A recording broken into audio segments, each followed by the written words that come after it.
మీరు చేసింది పక్కా సమాచారం అయితే, పక్కా సేకరించిన లెక్కలే అయితే ముఖ్యమంత్రి గారు ఆ సర్వేకు మీరు బాధ్యత వహిస్తారా? నాది బాధ్యత, దీని మీద డిబేట్కు నేను రెడీ అంటే ఎక్కడికి రావనో చెప్పు, నేను ఒక్కరిని వస్తా. నీ సర్వే తప్పని నిరూపిస్తా. మీ సొంత మహబూబ్ నగర్ జిల్లాలోనే మీ అభ్యర్థి ఓడిపోయిండు. మీరు సిట్టింగ్ ఎంపీగా ఉన్న మల్కాజ్గిరిలో ఒక్క సీట్ రాలే. ఇవాళ మీరు కరెక్ట్ గా పనిచేసినంటే 6 నెలల పాటు కరెక్ట్ గా కాంగ్రెస్ పార్టీ విధానాల కోసం పనిచేసినంటే ఆ 8 సీట్లు కూడా కాంగ్రెస్ పార్టీకి వస్తే ఇలా నరేంద్ర మోడీ ప్రభుత్వమే లేదు కేంద్రంలో.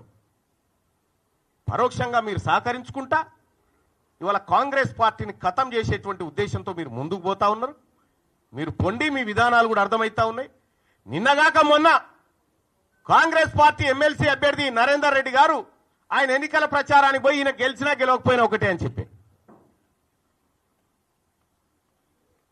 ఈయన గెలిచినా గెలవకపోయినా ఒకటే అని చెప్పే, మరి నరేంద్ర మోడీ గారు బొమ్మ పెట్టుకున్నటువంటి బీజేపీ అభ్యర్థి ఆడ గెలుస్తా ఉన్నాడు. ఇంకో టీచర్ ఎమ్మెల్సీ ఎన్నికల్లో భారతీయ జనతా పార్టీ ఒక బీసీ బిడ్డకు టికెట్ ఇచ్చి ఫస్ట్ ప్రియారిటీలో టీచర్ ఎమ్మెల్సీ గెలిచి ఆ ఇంపాక్ట్ తోటి పట్టభద్రుల ఎమ్మెల్సీ ఎన్నికలు కూడా గెలుస్తా ఉంది. మీరు జిల్లాలు మొత్తం ఈ మెదకు, ఆదిలాబాద్, నిజామాబాద్, కరీంనగర్ పిట్ట తిరిగి నడుదిరిగి తిరిగి ఎమ్మెల్సీ ఎన్నికలు ఏంది ఫలితం? ఇవాళ ఎందుకు తారుమారైతా ఉంది? ఇవాళ ఏడాది లోపలనే కాంగ్రెస్ పార్టీ పైన, ప్రభుత్వం పైన ఇంత వ్యతిరేకత ఎందుకు వస్తా ఉంది? ఆత్మ పరిశీలన చేసుకోవాలి కదా. ఇది అందరం ఎంతకాలం భూమి మీద బతకడానికి రాలే.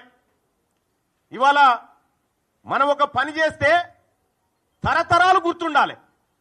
గా బీపీ మండల్ గారు చేసిన పని, గా జయశంకర్ సార్ చేసిన పని, వాళ్ళు చేసిన పని తరతరాలు గుర్తుంటది. ఇప్పుడు మీరు పని చేస్తే మీ మంత్రులకే మీ పేరు యాదకొస్తలేదా? పైగా మొన్న మాట్లాడి నన్ను దోషిగా నిలబెట్టిరు, విలన్ చేసిరంటే విలనే అంటారు. ఆ విషయంలో విలనే అంటారు. ఆ విషయంలో